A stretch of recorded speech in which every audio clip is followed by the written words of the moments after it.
দেখুন, আইন শৃঙ্খলা পরিস্থিতি যদি ঠিক থাকতো, আপনারা নাজিরাবাদে দেখলেন যে সেখানে যে জমিতে কোনো বিল্ডিং হওয়ার কথা না, সেখানে বিল্ডিং হয়েছে, ব্যবসা চলছে, একসঙ্গে অন্তত 30 জন লোক পুড়ে মারা গেল। তো এটা আইন শৃঙ্খলা ঠিক থাকলে হওয়া সম্ভব ছিল? কলকাতার বুকে কাকলিয়াতে আপনারা দেখলেন, যারা মূল আসামি, এই যে সোনা দিয়ে নাম, তাকে এখন পর্যন্ত পুলিশ গ্রেপ্তার করতে পেরেছে। এই যে তামান্না ভোটের বিজয় মিছিল করতে গিয়ে মেয়েটাকে মেরে দিল, তাতে যারা আসামি ছিল সব আসামিকে এখন পর্যন্ত কি অ্যারেস্ট করতে পেরেছে? আপনারা তো দেখছেন যে একদম প্রকাশ্য দিবালোকে মারামারি করছে, লোককে খুন করছে।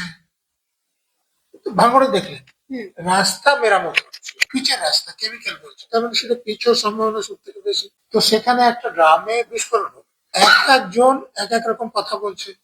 তাহলে তো এটা দেখাচ্ছে যে সব আগে ওখানে ফরেন্সিক সায়েন্টিস্টদের নিয়ে গিয়ে যে গ্রামে যে বিস্ফোরণটা হয়েছে, সেই বিস্ফোরণটা ওখানে যে পিচ বা এরকম একটা বস্তু ছিল তার জন্য হচ্ছে, না ওখানে কোনো বিস্ফোরক রাখা হয়েছে, এটা নিয়ে কেউ আলোচনাই করছে না, কেউ বলছে। তো আইন শৃঙ্খলা যদি ঠিক থাকতো তাহলে এরকমটা হতো না। তাহলে যে ওখানে 3-4টে ছেলে আহত হলো, এর জন্য কেউ যদি ওখানে বিস্ফোরক রেখে থাকে, তাহলে তাকে খুঁজে বের করে তার সাজা